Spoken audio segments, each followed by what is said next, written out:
bringing you information based in fact and science concerning today's marijuana. I'm your host, Chris Wolf, and this is Perspectives.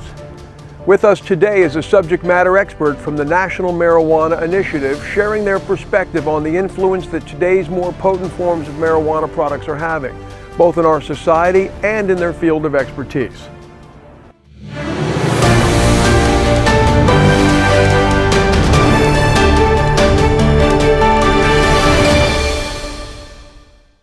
Please welcome our guest today, Jennifer Cifaldi. Welcome, Jennifer. Thank you. Thank you for having me. Jennifer, how can police determine if someone is impaired by marijuana? Well, what it really boils down to is that police have to have the ability to articulate what they're seeing.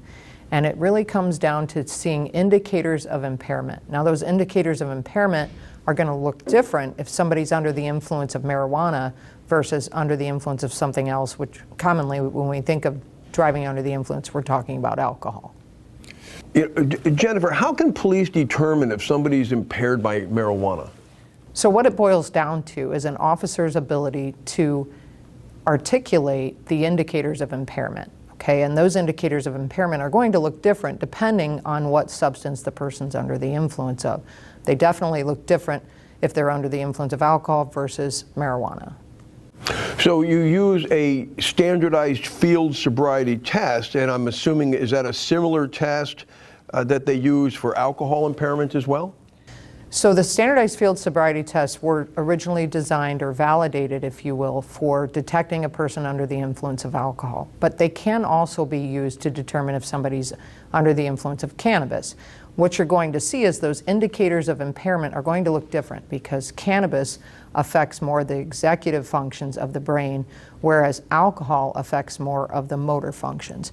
There's also additional tests other than those standardized field sobriety tests that are accepted by NHTSA, the National Highway Traffic Safety Administration, and those tests are learned at an advanced class called Advanced Roadside Impaired Driving Enforcement. So there's some additional tests to the standardized field sobriety test. And you're going to be testing that person's memory a little bit more. You're going to do a lack of convergence, which is whether or not they can cross their eyes. I know that probably sounds kind of silly, but counting tests, things like that, because again, it affects that executive level of the brain.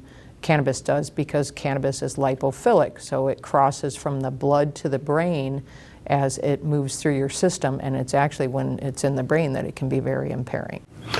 Talk a little bit about the DUI search warrant program you established in 2007. So in 2007, when I was working in one of the Illinois State's Attorney's offices, I was sitting there thinking about how DUIs are the only offense in which a law enforcement officer is allowing the defendant to pick and choose our evidence, and that just didn't seem right to me.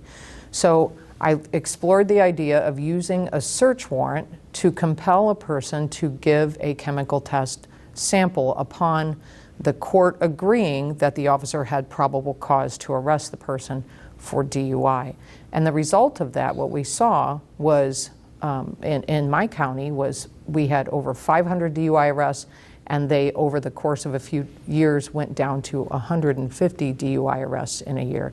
Probably more significantly was that prior to using the search warrant program, the conviction rate that I had in the courtroom was about 60%, versus when I left the office in 2016 to take this job, I saw that 98% of the people who walked into my court with a DUI left with a DUI on their record as a result of the search warrant program, because we had the chemical test results. And that told me too that officers were correct 98% of the time in their opinion, in their assessment, that that person was in fact impaired.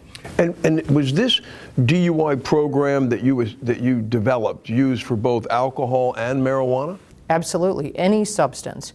And again, it always boils down to the officer's ability to articulate what he or she is seeing out on the roadway when they're dealing with that person. And Jennifer, to change gears for a second now, what exactly is law enforcement phlebotomy? Okay, so phlebotomy is basically a fancy term for a blood draw. Okay. And what we were having is, in Illinois, we were having a lot of problems with hospitals not wanting to get involved with the DUI investigations. And, you know, that makes sense. If the person's not a patient, they really don't want to be in the middle of that mess, right, by the law enforcement officers. We were also seeing the need that we needed our blood draws quicker. So if an officer took somebody to a hospital on a Friday or Saturday night and they weren't in need of medical treatment, it was not uncommon for them to sit for hours and wait for a blood draw.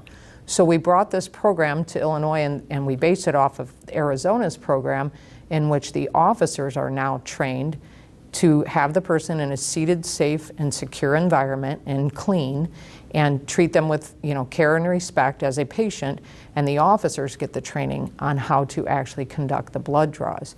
And we've seen phenomenal success with it. Our program's based off of Arizona.